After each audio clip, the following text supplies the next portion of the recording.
Apologies for absence, please, Matt. Yes, Chair. Apologies from Councillor Mahmood and also Councillor Javeri Hussain. Okay, thank you very much. Remind members about section 106. Is there anything on the agenda? I'm not sure there is there tonight? None that I'm aware of. Also, disclosures of interest, if anybody's got any. We have one item of business not covered by the current forward plan, and that is, I didn't do the minutes. I'm sorry. Please could we agree the minutes from the last meeting? Agreed. Thank you very much. More haste, you see. I'm trying to get through the minutes. So this report is my report, and it's to do with the corporate peer review. As you all know, we invited the LGA to come and do a corporate peer review with us and to look at the council and our wider system partners and look at particularly our approach to delivering 2040. As a result of the review, the peers produced a report which you've got on the back of your report here tonight, and there are recommendations within that for us to take on board and implement. The Local Government Association expects the Council to publish a report by the 14th of June, although this will now be delayed until after the election.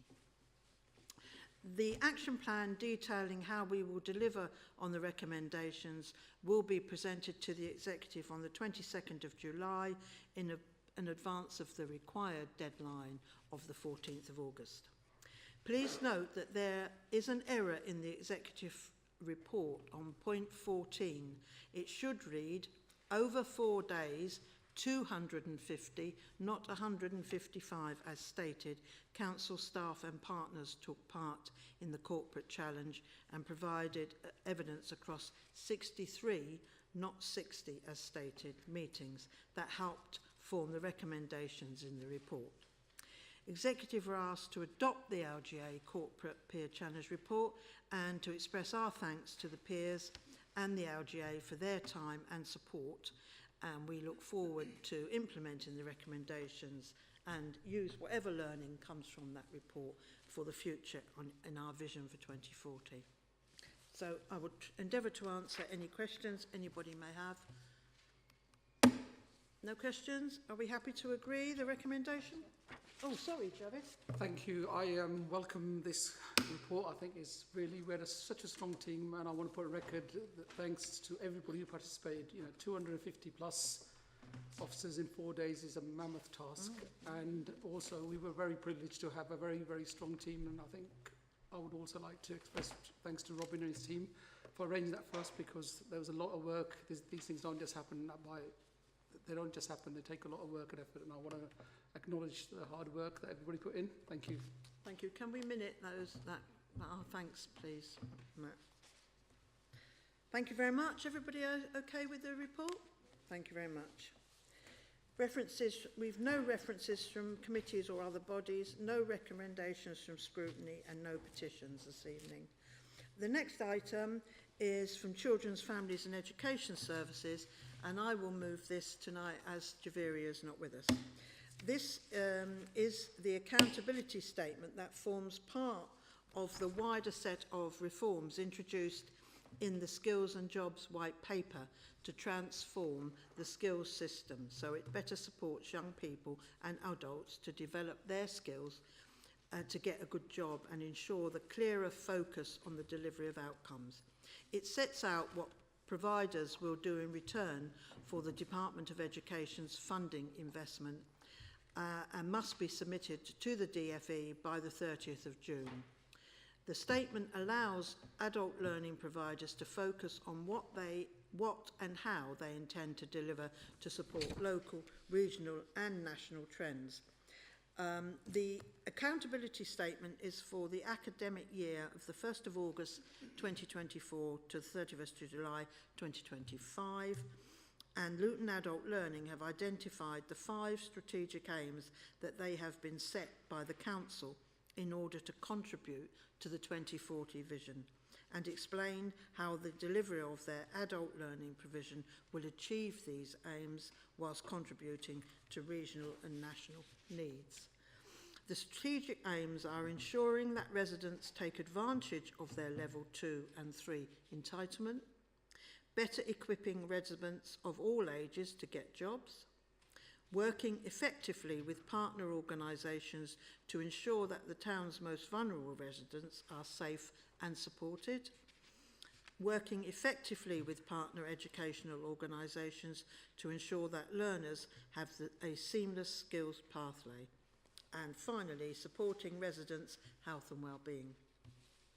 To achieve these aims, the service will recruit to fill workforce gaps in priority subject areas, grow our team of volunteers, giving residents the opportunity to gain valuable work experience, and add to the Passport to Self-Employment to our suite of Passport to Employment programmes, use intelligence from the Local Skills Improvement Plan to build the curriculum, and make it explicit that subcontractors must have innovative ways to engage with those residents who have multiple barriers to education and employment. Executive is recommended to endorse the accountable statement and submit the report to the Department of Education. And I believe officers are here tonight if there's any detailed questions any members of the executive have on this report. It's open for questions now. Tom? Comment more than anything else. When we get the report back on adult education in the next few months, can we include in that report how many looked after children were offered a place in education? How many young people what were in supported accommodation, what we pay for, are included in extra education provision for those people? We don't do that already. I've never seen it. Yes, we can include that. We deliver learning to adults aged 19 plus, so it wouldn't be for anybody under 19, but yes, we can include that in reports.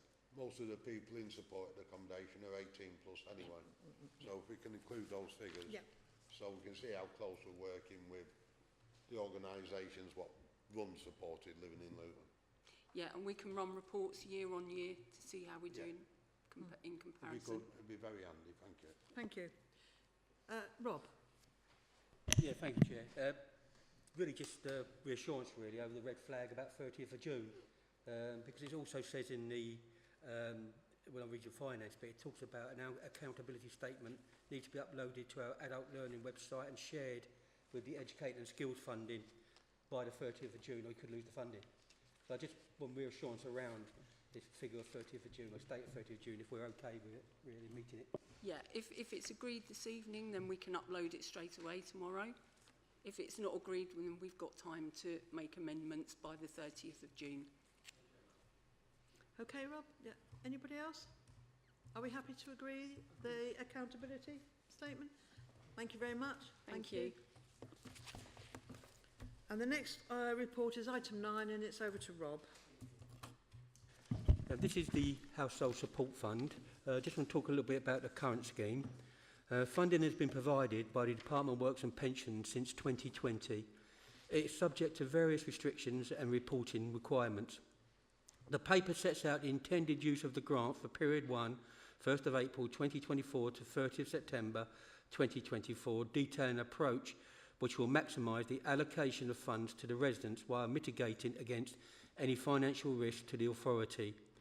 The proposed spend is set out in paragraph 11. Fully maximising the grant requires a flexible approach, which is reflected in the second recommendation of the report and detailed in paragraph 12. Whilst the report indicates this may require early closure of the scheme if funds are exhausted, however, this may also result in additional awards made to applicants' target groups if an underspend occurs. Like previous schemes, the Council will offer a self-application process. In addition to residents in receipt of a wide range of qualifying benefits, the proposed criteria includes all residents with a household income below the borough average of $34,100. Full details are set out in Appendix 2. In determining the value of awards, in determining the value of awards, the scheme may take into consideration concerns expressed previously by members about the financial vulnerability of specific groups of residents, including households on prepaid utility meters and residents with disabilities dependent on electrical equipment.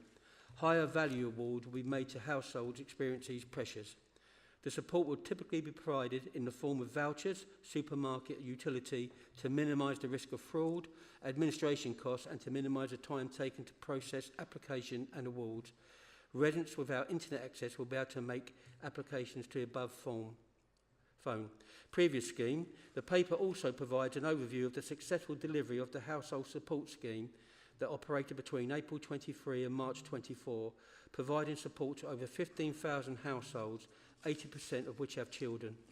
Members may wish to note the positive observations made by DWP detailed in Appendix 1, which acknowledge the way in which the Council has prioritised supporting vulnerable residents, particularly children, and has taken steps to ensure household support funding directly supports those in need. And I want to say I think Nikki and her team are being a bit undervalued there. The DWP were delighted of what this team had done. They were delighted with what they had done. So I think that we need to minute that. So the recommendations are in front of the executive. Thank you. Thanks, Rob. Questions? Tom? The paragraph in the report says about the fund finishing in September. Do we have to allocate the money, or do we have to spend all the money by September? I'll get Nikki to confirm, but I think it's spend. Spend. Okay. Is it spend? Yeah, it is spend. Yeah. Because this is one of the most important funds we've got in the council. If we've got under £1,000 to continue now, we've kept it in the fund, but we're spending 600,000 at the moment. If there's any underspend, like there was last year, where we allocated to certain people, would we be able to allocate that to people what are in receipt of discretionary housing benefit, so we can make sure that the top-ups are carried on after? I know discretionary housing benefit isn't part of the household support fund, but we did a little bit of that for people in temporary accommodation last year. Could we carry on and allocate that money, or wouldn't that not count as a full spend? So shall I take it? Yeah. So discretionary housing support is difficult because whilst the fund allows us to support people with housing costs, we're only permitted to do that where other support doesn't exist. Mid-year, we are likely to still have budget in our own discretionary housing fund. So the expectation would be that people in need of support be supported through our core budget.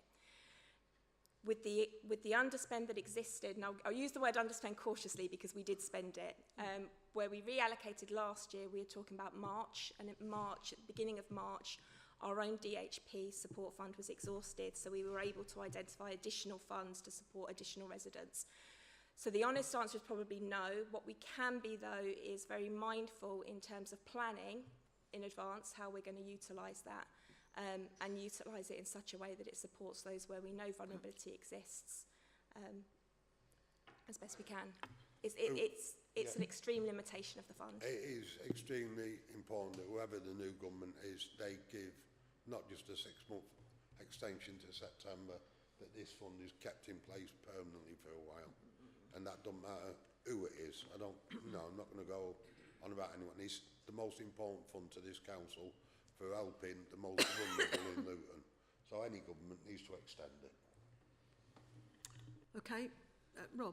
Yeah, I think also, Tom, we don't know what's going to happen, but let's hope we have a government that does decide to keep this going, because it is important to our residents here in Luton. But there is a bit in here I'd just like to say, which is to make members aware. There is what we call a pathway here, where it's not just household support fund, where they look at income maximisation, and they can help and support in other ways, so it does help us identify people with need and look at other ways we may be able to help them and support them in different ways. Thank you. Are there any other questions? Yeah, Javed. I just want to welcome this report because I believe this is a lifeline for some of our most vulnerable families. Thank you, Nikki, and I hope nothing goes back. I hope we spend all the money and help our residents. Any other questions? Happy to support the recommendations? Thank you very much. Can I take the recommendation as read, as we have to agree last time's minutes in